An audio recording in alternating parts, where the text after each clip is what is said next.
সবচেয়ে বড় খবর, বিশ্বের বৃহত্তম দই কারখানা এবার এই বঙ্গে, হাওড়ায় বিশ্বের বৃহত্তম দই কারখানা বানাচ্ছে আমুল।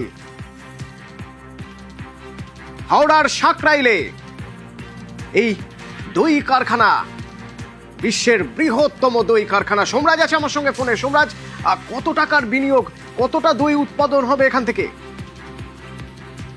দেখো, বিশ্বের বৃহত্তম দই কারখানা হতে চলেছে এই হাওড়ার সাকরাইলে, এবং তোমাকে জানিয়ে রাখি প্রতিদিন 10 লক্ষ কেজি উৎপাদন ক্ষমতা হবে এই প্ল্যান্ট থেকে, তেমনটাই এখনো পর্যন্ত সূত্র মারফত জানা যাচ্ছে।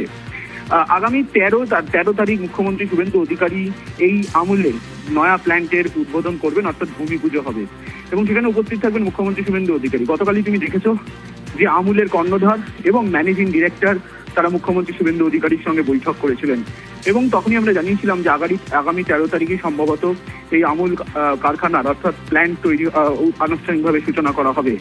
হাওড়া সাকরাইল থেকে প্রতিদিন গড়ে 10 লক্ষ কেজি উৎপাদন ক্ষমতা হবে দই, দুধ, মাখনের মতো প্রোডাক্টের, এবং তেমনটাই প্রস্তুতি ধরে রেখেই এগোচ্ছে আমুল।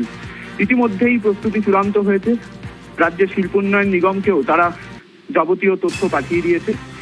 অবশ্যই এটা রাজ্যের জন্য সুখবর, তার কারণ রাজ্যে এত বড় মাত্রায় দইয়ের উপর, অর্থাৎ দই, দুধ, ঘি, লস্যি এর ওপর রাজ্যে সাম্প্রতিক সময় এই ধরনের প্ল্যান্ট তৈরি হয়নি। এই প্রথম রাজ্যে আমুলের তরফে এত বৃহৎ বড় মাপের বিনিয়োগ করা হচ্ছে।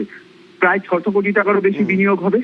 অবশ্যই 2 থেকে 2.5 বছরের মধ্যেই গোটা প্রক্রিয়াটি শেষ হবে, তেমনটাই সূত্র মারফত দেখা যাচ্ছে।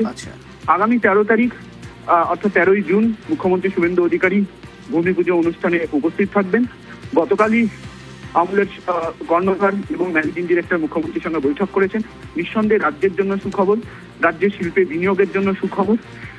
শিল্পমহল মনে করছে আমুলের হাত ধরে আগামী দিনে রাজ্যে আরো বিনিয়োগকারীরা আসবেন, কারণ আমুলের কারখানা তৈরি হলে একে কেন্দ্র করে আগামী দিনে আরো অনুসারী শিল্প গড়ে উঠবে, অর্থাৎ ক্ষুদ্র ও মাঝারি শিল্প গড়ে উঠবে, যেটাও রাজ্যের পক্ষে অত্যন্ত ইতিবাচক, বিশেষ করে বিনিয়োগের পরিবেশের জন্য অত্যন্ত ইতিবাচক।